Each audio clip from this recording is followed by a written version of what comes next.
হরে কৃষ্ণ বন্ধুরা, রিয়াজ ব্লগ চ্যানেলের সকল ভক্তবৃন্দকে জানাই সুস্বাগতম। আজকের ভিডিওটি শুরু করছি কিছু অজানা ভক্তিমূলক প্রশ্ন ও তার উত্তর দিয়ে। আশা করি আজকের ভিডিওটি পেয়ে আপনারা খুবই উপকৃত হবেন। তাই সকল ভক্তবৃন্দের কাছে আমার একটাই অনুরোধ রইল, ভিডিওটি যদি ভালো লেগে থাকে তাহলে অবশ্যই চ্যানেলটি সাবস্ক্রাইব করে দেবেন। একটু সাথে ও পাশে অবশ্যই থাকবেন। এবার আসা যাক প্রথম প্রশ্নে। শুনেছি পৃথিবীতে সব ধর্মই ইস্কন ধর্মে পরিণত হবে। এই সম্পর্কে কোনো ভবিষ্যৎবাণী রয়েছে কি? আসুন জেনে নেওয়া যাক।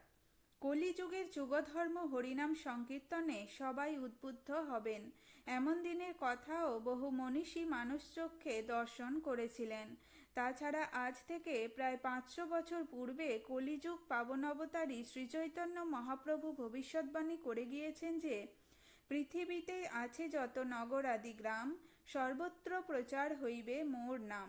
তাই সেই বিশ্বমঙ্গল অমল হরিনাম বিশ্বব্যাপী আজ ছড়িয়ে পড়েছে ইস্কন প্রতিষ্ঠাতা আচার্য কৃষ্ণ কৃপাশ্রী মূর্তি শ্রীল অভয় চরণারবিন্দ ভক্তি বেদান্ত স্বামী প্রভুপাদের বিশেষ প্রচেষ্টায়। শ্রী গৌরাঙ্গ মহাপ্রভুর ভবিষ্যৎবাণীর যথার্থ রূপ দান করতে তাকে বিশ্বব্যাপী গৌরবাণী প্রচার করতে নির্দেশ দিয়েছিলেন তার গুরুদেব শ্রী শিল ভক্তি সিদ্ধান্ত সরস্বতী গোস্বামী ঠাকুর। প্রায় 200 বছর আগে মহাভাগবত সচ্চিদানন্দ শ্রীল ভক্তি বিনোদ ঠাকুর ভবিষ্যৎবাণী করেছিলেন শ্রী গৌরাঙ্গ মহাপ্রভুর আবির্ভাবস্থলী শ্রীধাম মায়াপুরে সারা বিশ্বের মানুষ এসে মায়াপুরের ধূলিকণা মাথায় নিয়ে জয় সচিনন্দন গৌরহরি, জয় সচিনন্দন গৌরহরি বলে দুহাত তুলে নৃত্য কীর্তন করবে।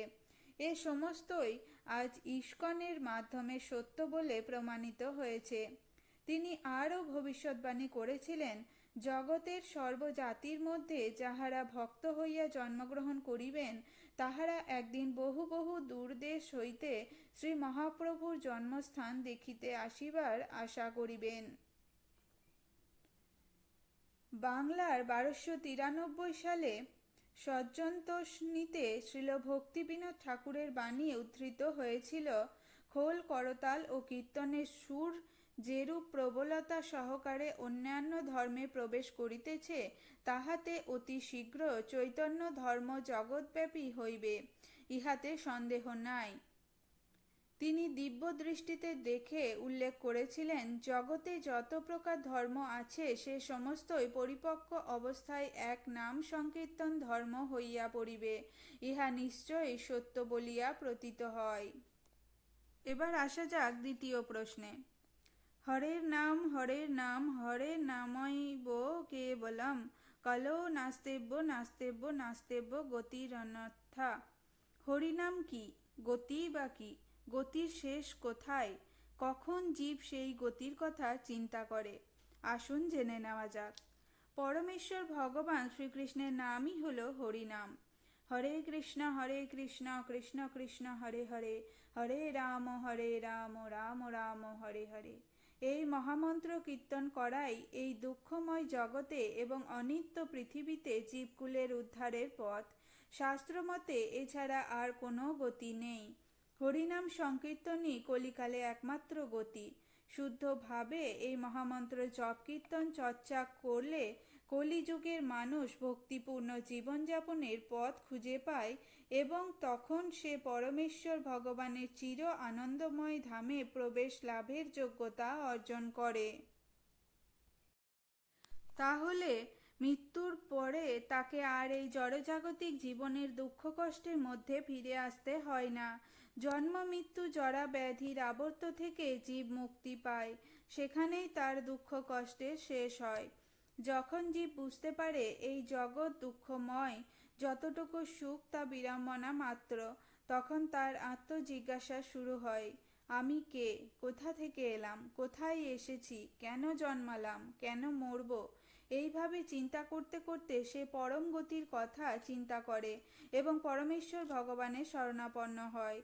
শ্রী গুরুদেব ও শ্রীকৃষ্ণের কৃপায় সে তখন ভক্তিলতার বীজ লাভ করে এবং সতর্কভাবে সাধন ভজনের ফলে ভগবদ্ধামে পৌঁছায়। এবার আসা যাক তৃতীয় প্রশ্নে। কলিকালে নাম বিনা যদি কোনো গতি না থাকে, তবে ইস্কনের গগনচুম্বী মন্দির সমূহে প্রতিদিন যাগযজ্ঞ, পূজা অর্চনা, আরতি, জপ তপে কি কোনোই ফল নেই? আসুন জেনে নেওয়া যাক। কায়মন বাক্যে আমাদের শুচি শুদ্ধ থাকা বাঞ্ছনীয়। সেই জন্যই মঙ্গল আরতি, কৃষ্ণ ভজনা, কৃষ্ণ প্রসাদ সেবন ও কৃষ্ণ কথা শ্রবণ করা দরকার। তাই বিশ্বব্যাপী হরিনাম সংকীর্তনের মাধ্যমে এইগুলির সমস্ত রকম আকর্ষণীয় আয়োজন রাখতেই হয়। সমগ্র পৃথিবীতে মানুষকে হরিনাম সংকীর্তনে উদ্বুদ্ধ করবার জন্য ইস্কন গগনচুম্বী মন্দির গঠন করে লক্ষ লক্ষ মানুষকে আকৃষ্ট করছে। কুটিরের দিকে এত মানুষ আকৃষ্ট হতো না এবং এত মানুষকে কুটিরে স্থান দেওয়াও যেত না।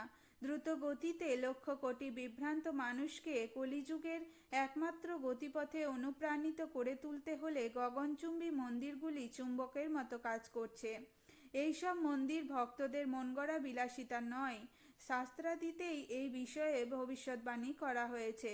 অদ্ভুত মন্দির এক হবে প্রকাশ।